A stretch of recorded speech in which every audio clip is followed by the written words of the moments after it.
Bienvenue à Martel. Son nom apparaît pour la première fois dans des documents de 1140. Elle se trouve à un carrefour important entre la route Paris-Toulouse et la route du sel, ce qui en faisait un lieu clé pour le commerce, surtout pour le transport du sel de Bordeaux vers l'Auvergne.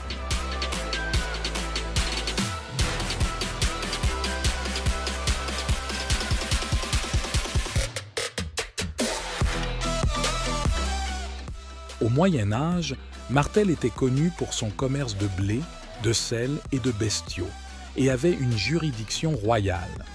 Au XVe et XVIe siècle, la ville a connu un deuxième âge d'or avec une prospérité renouvelée et une activité commerciale dynamique. Cependant, au XVIIe et XVIIIe siècle, elle a perdu de son importance économique lorsque la route principale a été déplacée vers Cressensac et Souillac. En 1738, Martel perd son autonomie lorsque Charles Godefroy de la Tour d'Auvergne cède la vicomté de Turenne à Louis XV. La population commence à diminuer au XVIIIe siècle, avec une baisse plus forte après 1870. Cependant, la ville se redresse économiquement grâce au commerce de la truffe et à l'arrivée du chemin de fer à la fin du XIXe siècle.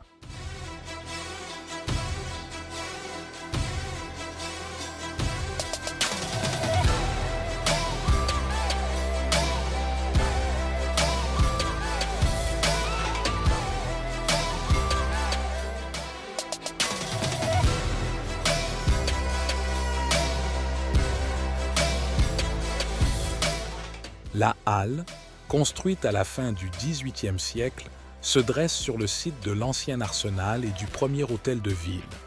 Elle se distingue par sa charpente en châtaignier qui en font un élément architectural remarquable.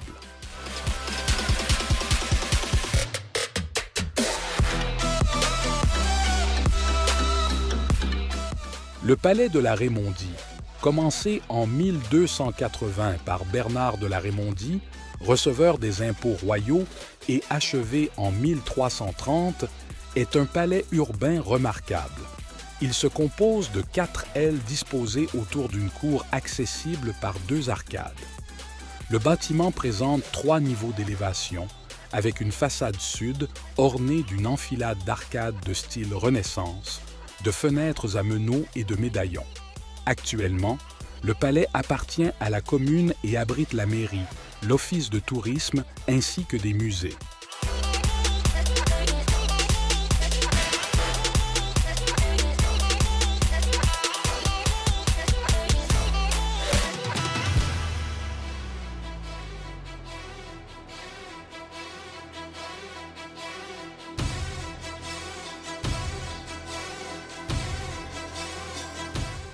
L'église Saint-Maur, édifiée au XIIIe et XIVe siècle sur les vestiges d'une ancienne église romane, est adossée au rempart de Martel, faisant ainsi partie du système défensif de la ville. De style gothique et d'une grande envergure, l'église mesure 56 mètres de long et possède un clocher de 48 mètres de hauteur. C'était une église fortifiée, dotée de créneaux, de meurtrières et de chemins de ronde. La verrière du chœur, datant du XVIe siècle, est classée au patrimoine.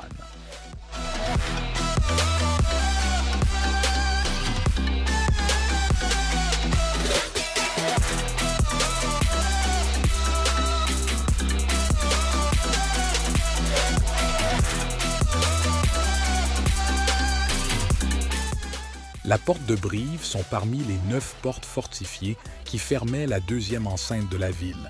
Elle marquait également l'aboutissement de la route du pèlerinage vers Rocamadour. Les Sœurs Mirepoixes, fondées en 1675 à Cahors, ont occupé une ancienne maison noble.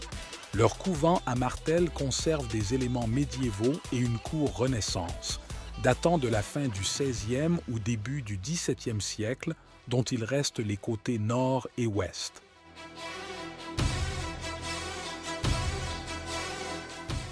La tour Tournemire, intégrée à l'enceinte du XIIe siècle, tire son nom de la famille bourgeoise qui l'occupait. Elle a servi successivement de tour de guet et de défense, puis de prison seigneuriale, royale et enfin municipale.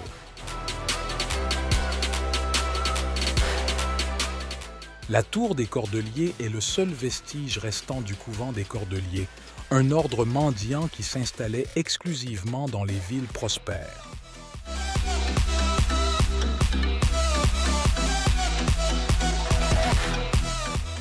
Si cette vidéo vous a intéressé, abonnez-vous pour avoir d'autres lieux encore plus insolites. À la semaine prochaine.